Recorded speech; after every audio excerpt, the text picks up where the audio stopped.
বারাণসী। এই শ্রাবণ মাসে শিবতীর্থ বারাণসীতে অনেক বাঙালিই ছুটে যায়, কিন্তু সবচেয়ে যেটা তারা সম্মুখীন হন যেই প্রবলেমের, সেটা হচ্ছে গিয়ে বারাণসীতে গিয়ে কোথায় থাকবে।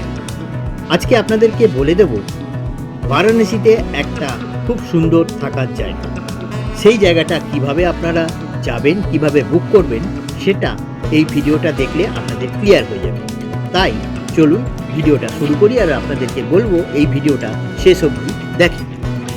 বারাণসীতে থাকার সবথেকে বেস্ট জায়গা হচ্ছে গিয়ে বারাণসী রেলওয়ে স্টেশনের রেলওয়ে রিটায়ারিং রুম, যেটা IRCTC দ্বারা পরিচালিত। নমস্কার বন্ধুরা, কোথায় এসেছি দেখুন, এসেছি বারাণসীতে।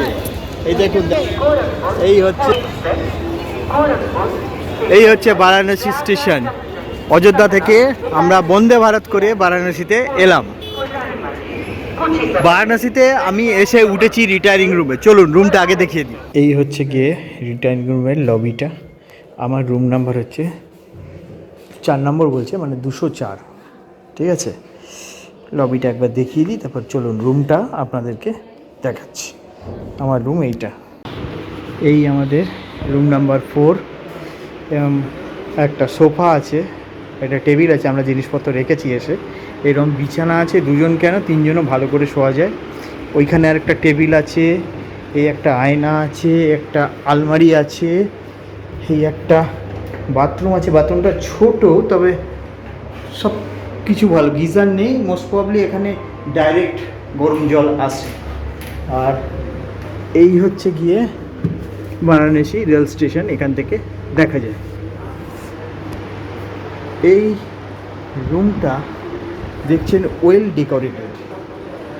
এটার ভাড়া কিন্তু একটু বেশি আছে। এরকম 2টো রুম নিয়েছি, রুম নাম্বার 4 আর রুম নাম্বার 5। একটা আমরা থাকবো, একটা আমার শাশুড়ি মা থাকবে। এর ভাড়া পড়েছে 3600 টাকা, মানে 1800 টাকা করে এই রুম রেলে রিটায়ারিং রুম। এখানে ডরমেটরিও আছে। এই হচ্ছে ডরমেটরি বেডস, এসি বেডস, এখানে সব ডরমেটরি। এই হচ্ছে ডরমেটরি বেডস, বাঙ্ক বেডস। আজকে আমি বেশি কিছু বলবো না, কেন কাশিতে সবাই অনেক কিছুই জানেন, শুধু দেখতে থাকুন। এই রাস্তা সবার পরিচিত, নতুন করে বলার কিছু নেই। গঙ্গার ঘাটের এই রাস্তা আপনারা সবাই চেনেন, সবাই জানেন, তবু একবার দেখাচ্ছি, ভালো লাগছে তাই দেখাচ্ছি। এই লজটা তো চিনতে পাচ্ছেন, জয় বাবা ফেলুনাথের ক্যালকাটা লজ, যার নাম এখন দশাশ্বমেধ লজ। অনেকটাই এখন রেনোভেশন হয়েছে।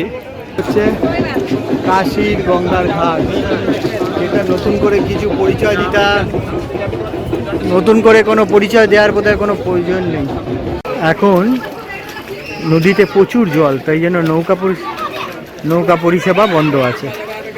এই হচ্ছে কাশীর গঙ্গা, যার কোনো আলাদা করে পরিচিতি লাগে না। কাশীতে এলে একবার এই গঙ্গাতে আসতেই হবে, কারণ কিন্তু আমি স্নান করলাম না, জলটা ঘোলা আছে খুব, সেই জন্য। ঠিক আছে, একবার দেখুন। এই হচ্ছে কাশীর গঙ্গা। আমরা এখান থেকে গঙ্গা জল নিয়ে নেব। আপনি যদি নিজে নেমে না নিতে পারেন, এখানে কোনো লোক আছে, তাকে বলবেন 10-20 টাকা দিলে সে জল তুলে এনে দেবে। আর ওই দিকে দেখা যাচ্ছে রাজেন্দ্র প্রসাদ ঘাট।